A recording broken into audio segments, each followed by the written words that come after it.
So I wanted to share something today, which is a repair method for outerwear. So down jackets, Goretex, whatever you have. And it's a rather unique repair. Now I don't know if you can quite see, but on the shoulder there is what was a 2.5 inch tear in this down jacket. So as you get closer, you can see this slightly puckered area, but it is completely downproof. Technically the repair is waterproof, but of course the jacket itself is not waterproof. But if you do it on Goretex and other things like that, it is waterproof. So let that hopefully focus in a little bit better. There we go. Okay. There we go. Okay, so the trick is to carefully stitch the tear or the cut, and then you put an adhesive over it. In this case, the adhesive is very flexible and it's quite thin. So then that seals the thread. The thread doesn't go anywhere, and it also keeps it both down tight and airtight, watertight. I just got back from skiing, and unfortunately, I was in some trees, caught a branch, and this is about an 8-inch tear. These are North Face ski pants, and so let me just let you zoom in. This is what the stitch looks like before the adhesive is painted on. Okay, I don't know what this type of stitch is called. Maybe if you know what it's called, you can put it in the comments, but I call it a fishbone repair stitch, and I'll show that to you in more detail later. I also managed to catch, this is my ski parka, or ski shell. I also caught the branch with this, or a different one, and you can see I put some masking tape on this just so that when I do put the adhesive on, it keeps it in a very specific area. Let me let that, try to focus in on that also. There we go.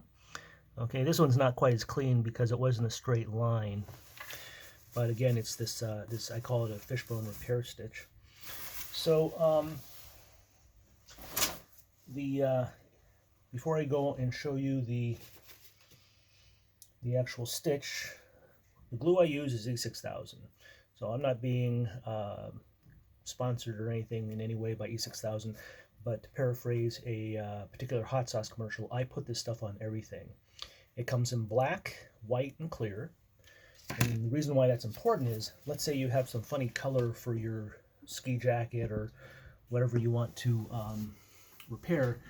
All you need to do is match the thread. Now, what you just saw there, they're black garments with black thread, but if you theoretically use the clear, as long as your thread matched the garment, you would have a near invisible repair. You can buy Gear Aid Tenacious Tape, and that's a very good repair. But as you can see from this again, with this cut, this tear having been so small, the tenacious tape really needs to go at least, I would probably say ½ an inch more on each side. So you'd have a repair that's, yay big, quite a bit larger than what you see here. This is just a popsicle stick that I've cut. That gives me something to apply the E6000 with. But before I do the that shell, that Goretex shell that I showed you, I'm going to show you how the stitch works. And again, I don't know if this officially has a name. I just kind of figured it out on my own. I'm sure someone else has a name for it, or it's been there before. I've got some napkins and a piece of yarn here to illustrate. Now, I recommend that you use a polyester thread. Nylon would work too, but that would be overkill. Cotton, the reason why you would want to avoid cotton is because you want something more durable. Cotton just isn't very strong. So here you start out, and this is on obviously the outside of the garment. I'm only using the single thread, so I'm not doubling the thread, because you don't need too much strength. And the other thing being that if you accidentally catch a liner, let's say, you've stitched the liner to the outside layer, and you definitely want to keep checking for that. with a single thread, you can just take it out of the needle and just kind of take a stitch out and get it back out. So what basically happens is you go under and you come out. So each time you cross this boundary between each side of the damaged garment. Each time you cross the tear, you go down, and when you're doing this, it allows you to kind of pick at it, so you make sure you don't pick up the any sort of liner. So you do this back and forth, and so what you basically have is, if you think about it, you have a series of X's. Oh, this napkin is starting to tear, but so I'll make my stitches a little wider here. Okay.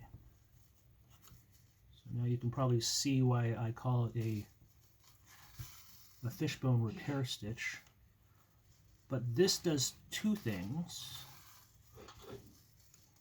In addition to pulling the two sides of the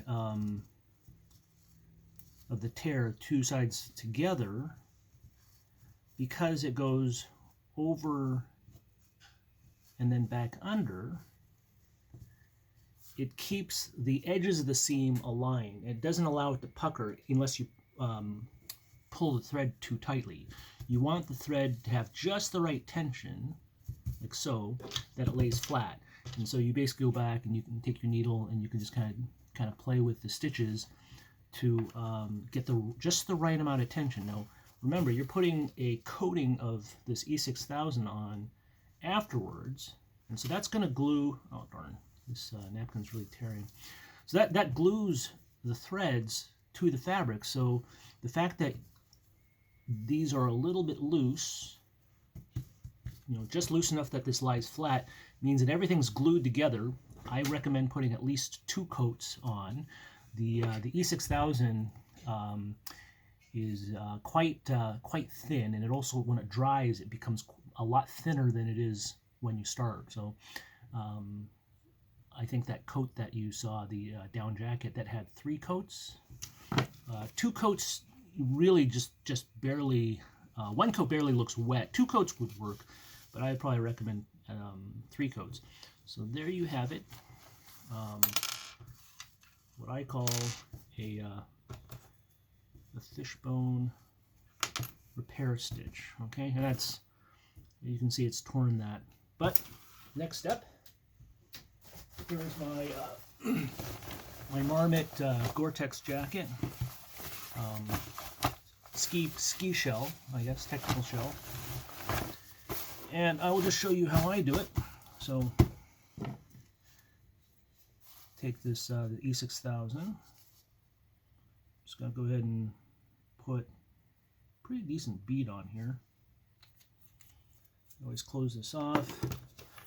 You want to use this in a well-ventilated space. I don't know what the chemicals are, but you can smell them, and I'm sure they're not good.